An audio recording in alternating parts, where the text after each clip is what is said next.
இன்றே டவுன்லோட் செய்து உங்கள் ஃபேவரட் ஷோக்களை என்ஜாய் பண்ணுங்க. யோர் ஆனர், இவர் போய் சொல்றாரு யோர் ஆனர். அந்த ஆக்சிடென்ட்டுக்கும் இவருக்கும் எந்த சம்பந்தமும் கிடையாது. அதை நான் ப்ரூவ் பண்றேன்.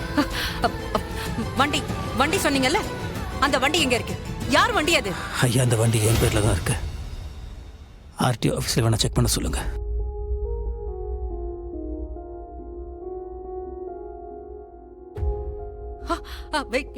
யோர் ஆனர், இத்தனை நாள் யாராவது தப்பு பண்ணா அந்த தப்ப சரி பண்ணுவாங்க.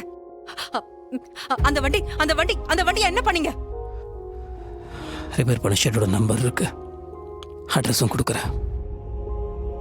போலீஸ் செக் பண்ணட்டும்.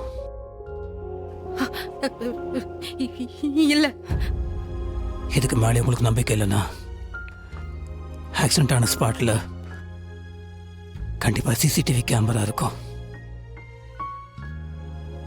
அது போலீஸ் செக் பண்ணட்டும். ஹாஸ்பிட்டல் ஸ்ரீகாந்த் இறந்ததுக்கு அப்புறம் அந்த பாடியை ஹாஸ்பிட்டல் கொண்டு போனாங்கன்னு சொன்னீங்கல்ல, எந்த ஹாஸ்பிட்டல் கொண்டு போனாங்க? ஆர்கே ஹாஸ்பிட்டல்,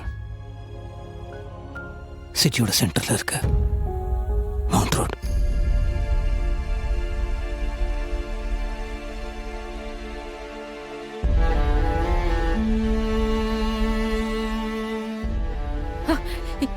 என்ன நடக்குதுங்க? ஏன் போய் சொல்றீங்க?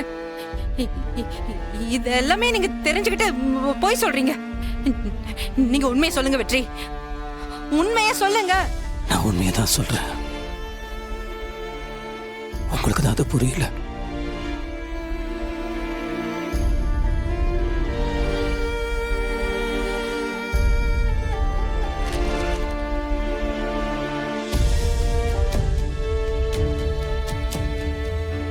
அந்த ஆக்சிடென்ட் பண்ணது நான் தாங்க ஐயா. நான் போய் சொல்ல வேண்டிய அவசியம் இல்லை. நான் சொன்னது சத்தியம். நீங்க என்ன சொல்றீங்க? நீங்க சொல்றதெல்லாம் உண்மைதானா?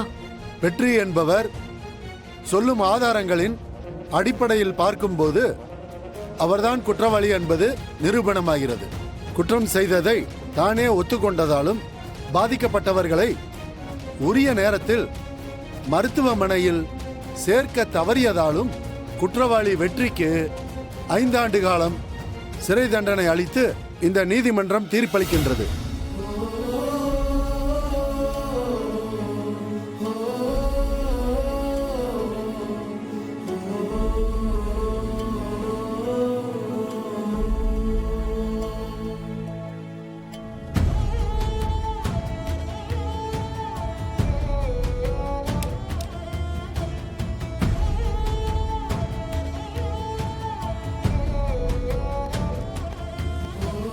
வெற்றி, என்ன இதெல்லாம்?